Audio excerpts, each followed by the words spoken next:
Asgari ücret ne kadar şu anda? 950. Bir diyelim. Sana 1 TL maaş veriyorlar. Sonra sana diyorlar ki çocuğunu okula göndereceksin, bunun parasını vereceksin. Doğalgaz kullanacaksın, bunun parasını vereceksin. Elektrik kullanacaksın, bunun parasını vereceksin. Su kullanacaksın, bunun parasını vereceksin. İhtiyaçların hepsini sen alacaksın, bunun parasını vereceksin.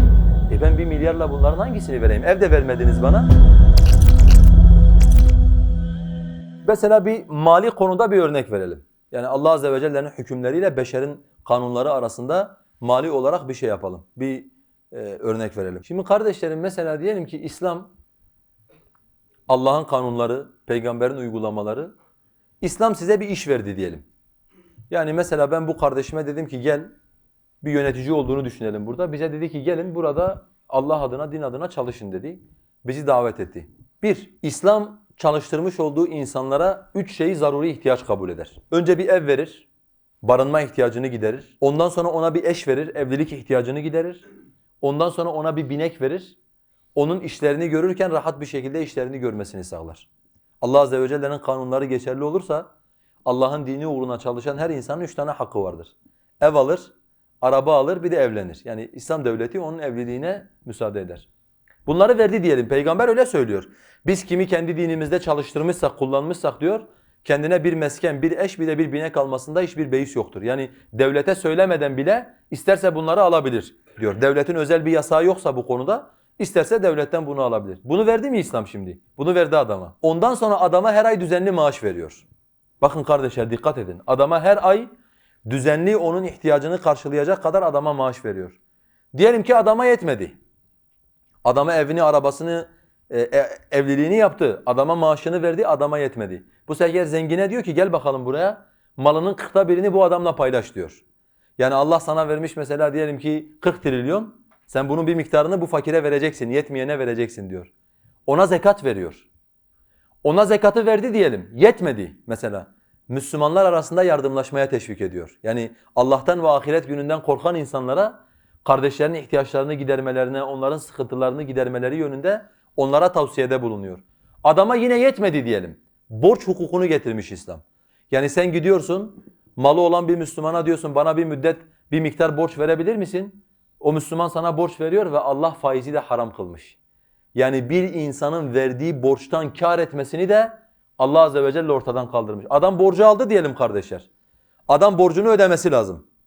Adam borcunu ödeyemedi. Adam sıkıntıya girdi. İslam vakıf sistemi kurmuş. Adam vakıflardan herhangi bir tanesine gidiyor diyor ki benim borcum var. Ben borcumu ödeyemiyorum. Allah için bana yardımcı olur musunuz? Diye vakıflar adama yardımcı oluyorlar. O da olmadı diyelim.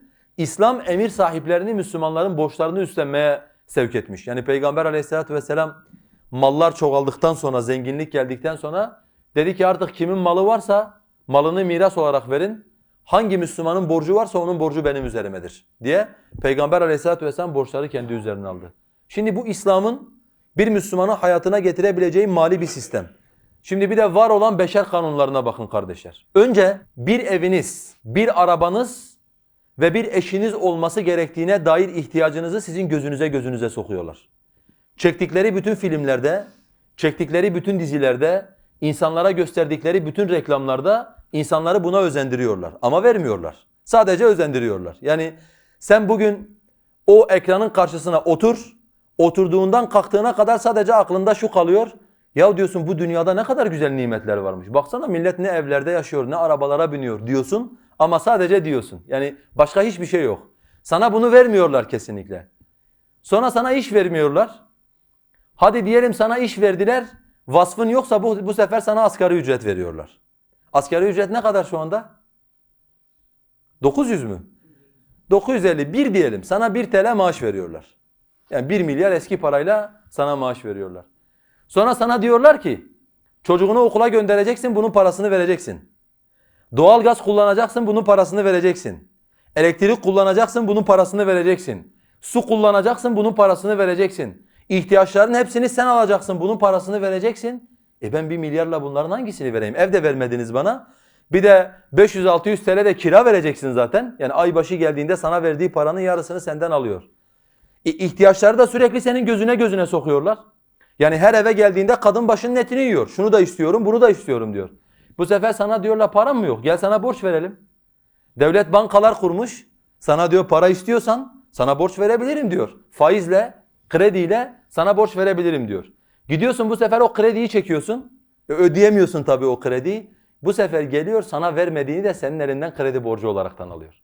Sonra sen intihar ettiğin zaman da bir de utanmadan araştırma yapıyor. Acaba falanca ilde intihar seviyesinin bu kadar artmasının sosyolojik nedenleri nelerdir? Allah sizi kahretsin. İntiharların artmasının sebebi sizsiniz. İhtiyaçları insanların gözüne sokuyorsunuz. Sonra insanlara tutup faizle para veriyorsunuz. Ondan sonra vermediğiniz malı da tekrardan insanlardan geri alıyorsunuz. Allah'ın hükümleriyle beşerin koymuş olduğu hükümlerin arasındaki fark budur işte kardeşler.